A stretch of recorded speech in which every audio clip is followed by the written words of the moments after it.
नमस्कार, स्वागत है आपका हमारे इस खास शो में।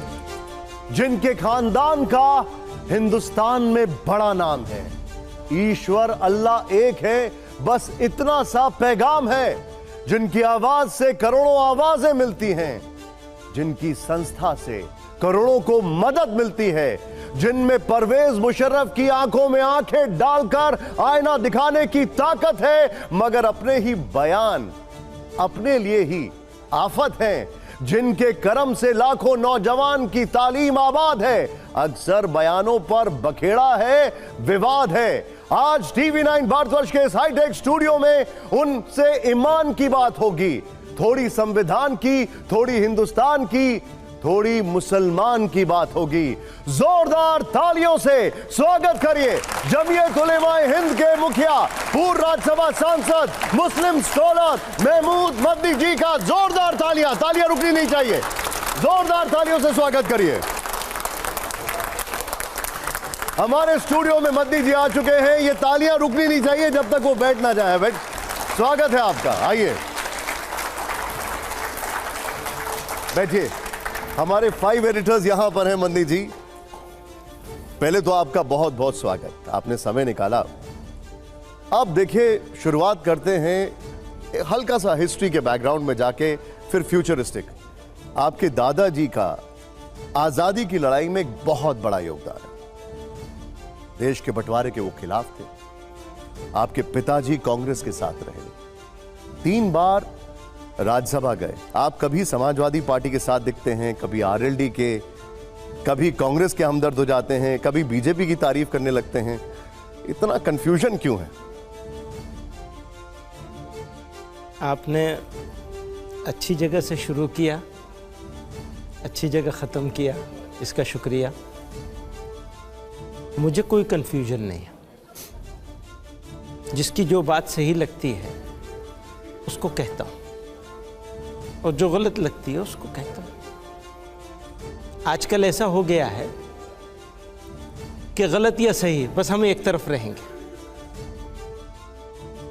जिसके साथ हम हैं या जो हमें अच्छा लगता है, उसकी कितनी भी गलत क्यों ना हो, हम उसके साथ रहें। ये एक सोच बन गई है। लेकिन आप किसके साथ रहेंगे? आपको कुछ की बातें बहुत अच्छी लगती हैं, कुछ की बातें बहुत खराब लगती हैं। हाँ, कुछ की कुछ बातें बहुत खराब लगती हैं और कुछ की कुछ बातें बहुत अच्छी लगती हैं।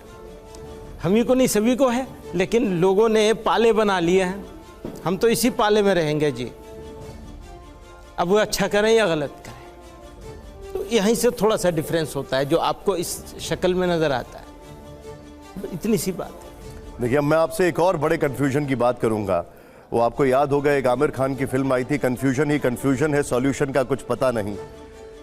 बीजेपी कहती है हिंदू खतरे में है, कांग्रेस कहती है संविधान खतरे में है, ओवैसी साहब कहते हैं मुसलमान खतरे में है। जनता कंफ्यूज है कि खतरे में है कौन कौन। हाँ, ये तो सवाल बहुत कंफ्यूजन वाला सवाल है। ये सबके अपने अपने फायदे हैं, तो सब एक दूसरे को खतरे में बता रहे हैं। सच्ची बात यह है कि खतरे में तो कोई चीज़ नहीं है। ये खतरे का जो झुंझुना है, ये सब लोगों को अपने हाथ से हटा देना चाहिए।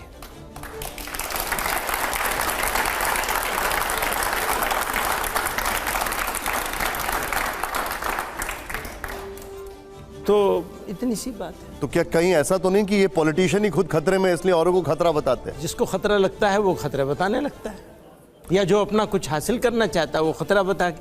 आसान तरकीब है ना, कुछ किए बगैर हासिल हो जाएगी चीज़। चलिए, अब खतरे से मैं एक खतरनाक चीज़ की ओर मुड़ता हूँ, और वो खतरनाक चीज़ है बुलडोज़र। आजकल बड़ा चर्चा में है। आजकल तो राजनीति में बुलडोज़र एक मॉडल सा बनता जा रहा है। आप तो सुप्रीम कोर्ट तक पहुँच गए, बुलडोज़र के खिलाफ हैं, आपकी इस पर राय? देखिए,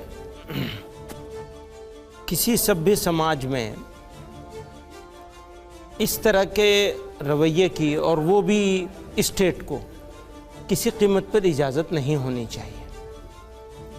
इस पर कहने के लिए बहुत सारी बातें हैं, लेकिन मैटर सब जुडिस है। सुप्रीम कोर्ट ने इसके ऊपर एक बात कही है, और अब जल्दी ही उसके ऊपर एक सुप्रीम कोर्ट की तरफ से कुछ और भी आने वाला है। तो मैं नहीं चाहता हूं कि इस सब्जेक्ट पर और ज़्यादा यहाँ पब्लिक में कुछ बात करूं। इतनी बात पर मुझे लगता है आपको भी सहमति होगी। मैं आपसे एग्री करता हूं, लेकिन एक टिप्पणी है जिसके ऊपर आपका रिएक्शन लूंगा। क्या? मामला सब जुडिस है तो ठीक है, आप उस पर मत बोलिए, लेकिन योगी आदित्यनाथ वो कहते हैं कि बुलडोजर के डर से ही यूपी में अपराध खत्म हो गए। उनके समर्थकों ने उन्हें बुलडोजर बाबा का नाम दे दिया। इस पर आप क्या कहेंगे?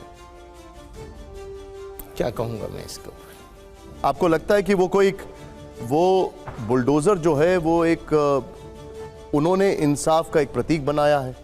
आपके अनुसार वो क्या है? इसी को तो सुप्रीम कोर्ट को डिसाइड करना है। इसके ऊपर सुप्रीम कोर्ट का डिसीजन आएगा कि वो क्या समझती है।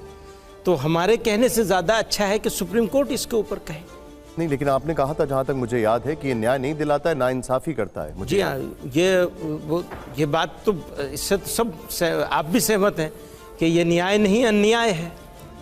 अन्याय का प्रतीक बन गया है, अत्याचार का प्रतीक बन गया है। और अगर उनका ये तर्क है कि इस बुलडोजर से जो अन्याय है वो कम हो रहा है, इस बुलडोजर के डर से जो अपराधी हैं वो खौफजदा हैं, तो आप क्या कहेंगे? वो तो जो करने वाला होता है वो अपनी सारी बातें कहता है। हम यही बात कहेंगे, ये सिस्टम, जो सज़ा हो और जो डर हो, वो तो सिस्टम का होना चाहिए, न्याय का होना चाहिए। न्याय के कटघरे में ज़रूर खड़ा किया जाना चाहिए। गलत काम करने वाले को बिल्कुल माफ़ी नहीं मिलनी चाहिए।